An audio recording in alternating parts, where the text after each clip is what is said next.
Queridos irmãos e irmãs, que a paz de Jesus e a ternura de Maria esteja convosco. Hoje vamos meditar o Evangelho de Mateus, capítulo 9, versículos 32 a 38. Naquele tempo apresentaram a Jesus um homem mudo, que estava possuído pelo demônio. Quando o demônio foi expulso, o mudo começou a falar. As multidões ficaram admiradas e diziam: nunca se viu coisa igual em Israel. Os fariseus, porém, diziam: é pelo chefe dos demônios que ele expulsa os demônios. Jesus percorria todas as cidades, povoados, ensinando em suas sinagogas, pregando o evangelho do reino e curando todo tipo de doença e enfermidade. Vendo Jesus as multidões, compadeceu-se delas, porque estavam cansadas e abatidas, como ovelhas que não têm pastor. Então disse aos seus discípulos: a messe é grande, mas os trabalhadores são poucos. Pedi, pois, ao dono da messe que envie trabalhadores para a sua colheita. Irmãos e irmãs, narra o Evangelho que Jesus percorria as cidades e as aldeias. Contemplando a multidão, encheu-se de compaixão por ela, pois estava cansada e abatida, como ovelha sem pastor. Disse então aos seus discípulos: a messe é grande, mas os trabalhadores são poucos. Rogai, portanto, ao Senhor da messe que envie trabalhadores para a sua messe. Essas palavras causam-nos surpresa, porque todos sabemos que primeiro é preciso lavar, semear e cultivar, para depois, no tempo devido, se poder ceifar uma messe grande. Jesus, ao invés, afirma que a messe é grande. Quem trabalhou para que houvesse tal resultado? Esta é a pergunta. A resposta é uma só: Deus. Evidentemente, o campo de que fala Jesus é a humanidade. Somos nós. E a ação eficaz, que é a causa de muito fruto, deve-se à graça de Deus, à comunhão com Ele. Assim, a oração que Jesus pede à igreja relaciona-se com o pedido de aumentar o número daqueles que estão ao serviço do seu reino. São Paulo, que foi um desses colaboradores de Deus, trabalhou incansavelmente pela causa do Evangelho e também da igreja, com a consciência de que quem experimentou pessoalmente como a vontade salvífica de Deus é imprescrutável com a iniciativa da graça, está na origem de toda a vocação. O apóstolo recorda, irmãos, aos cristãos de Corinto: vós sois o seu, de Deus, terreno cultivado. Que nós somos o terreno cultivado de Deus. Por isso, do íntimo do nosso coração, brota primeiro a admiração por uma messe grande que só Deus pode conceder. Depois, a gratidão por um amor que sempre nos precede, e por fim a adoração pela obra realizada por Ele, que quer a nossa livre adesão para agir com Ele e por Ele. Muitas vezes, irmãos, rezamos essas palavras do salmista: o Senhor é Deus, foi Ele quem nos criou e nós pertencemos-lhes, somos o seu povo e as ovelhas do seu rebanho. Como diz o Salmo 100, no versículo 3. Ou então, o Senhor escolheu para si Jacó e Israel para o seu domínio preferido, como diz o Salmo 135. Nós somos o domínio de Deus, não no sentido de uma posse que nos torne escravos, mas de um vínculo forte que nos une a Deus. Entre nós, em Deus, há um pacto, uma aliança que permanece para sempre, porque o amor de Deus é eterno em nós, como fala-nos o Salmo 136.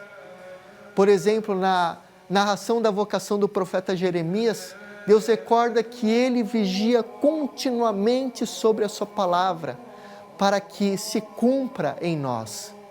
A imagem adotada é do ramo, da moreira, que é a primeira de todas as árvores a florescer, anunciando o renascimento da vida da primavera.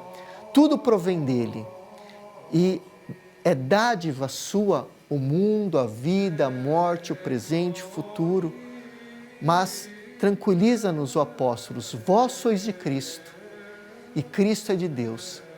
E aqui nós temos explicada, irmãos, a modalidade da nossa pertença a Deus através da relação única e pessoal com Jesus, que o batismo nos conferiu desde o início do nosso renascimento para a vida nova. Por conseguinte, é Cristo que nos interpela continuamente com a sua palavra, pedindo para termos confiança nele, amando com todo o coração, com todo o entendimento, com todas as nossas forças. Embora na pluralidade das estradas, toda vocação exige sempre um êxito de si mesmo para centrar a própria existência em Cristo e no seu Evangelho. Quer na vida conjugal, quer nas formas de consagração religiosa, quer ainda na vida sacerdotal, é necessário superar os modos de pensar e de agir que não estão conformes com a vontade de Deus. É um êxodo que nos leva por um caminho de adoração ao Senhor e de serviço. A Ele, nós irmãos e também as irmãs. Por isso todos somos chamados a adorar Cristo no íntimo dos nossos corações, para nos deixarmos alcançar pelo impulso da graça contido na semente da palavra que deve crescer em nós e transformar-se em serviço concreto ao próximo. Não devemos ter medo. Deus acompanha com paixão precisa a obra saída de suas mãos em cada estação da nossa vida. Ele nunca nos abandona. Tem a peito a realização do seu projeto sobre nós, mas pretende consegui-lo contando com a nossa adesão e a nossa colaboração também. Também hoje Jesus vive e caminha nas nossas realidades, na nossa vida ordinária, para se aproximar de todos, a começar pelos últimos, e nos curar de todas as enfermidades e doenças que também nós trazemos. E é importante, irmãos, percebermos justamente que agora Jesus, Ele quer que nós escutemos a sua voz, escutemos a sua voz que ressoa na igreja, para compreender o que possa ser a nossa vocação. E eu convido-vos a ouvir e a seguir Jesus, a deixar-vos transformar interiormente pelas suas palavras, que são Espírito e são vida. Maria, Mãe de Jesus e nossa, repete também a nós: fazei tudo o que Ele vos disser. Far-vos bem participar confiante num caminho comunitário. Saiba despertar em vós e ao vosso redor as melhores energias. A vocação é fruto que amadurece no terreno bem cultivado do amor, de uns para com os outros, que se faz serviço recíproco, no contexto de uma vida eclesial autêntica. Uma vocação, ela nasce por si, mas ela não vive para si. A vocação brota do coração de Deus e germina na terra boa do povo fiel, na experiência do amor fraterno. Porventura não disse Jesus: por isto é que todos conhecerão que sois meus discípulos, se vos amardes uns aos outros? Amados irmãos e irmãs, viver esta medida alta da vida cristã ordinária significa, por vez, ir contra a corrente, implica encontrar também obstáculos. Fora e dentro de nós, o próprio Jesus adverte muitas vezes: a boa semente da palavra de Deus é roubada pelo maligno, bloqueada pelas tribulações e sufocada pelas preocupações e pelas seduções mundanas.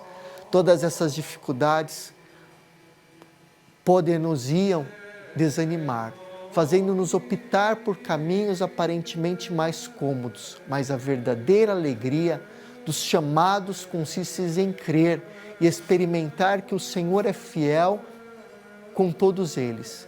Podemos caminhar, ser discípulos, testemunha do amor de Deus, abrir o coração a grandes ideias, a coisas grandes. Nós cristãos somos escolhidos pelo Senhor, não para coisas pequenas, e de sempre mais além, rumo às coisas grandes. Jogai a vossa vida por ideais grandes, sonhai grande, porque Cristo está contigo. E se você, meu irmão, deseja receber materiais para fazer um retiro espiritual na tua casa, meditar em mais profundidade esta palavra de Deus, me mande o WhatsApp no DDD 11, no telefone 94702-7775, que eu te mandarei este material. E que o Senhor te abençoe em nome do Pai, do Filho e do Espírito Santo também. Um grande abraço, fica com Deus e tchau, tchau. Amém.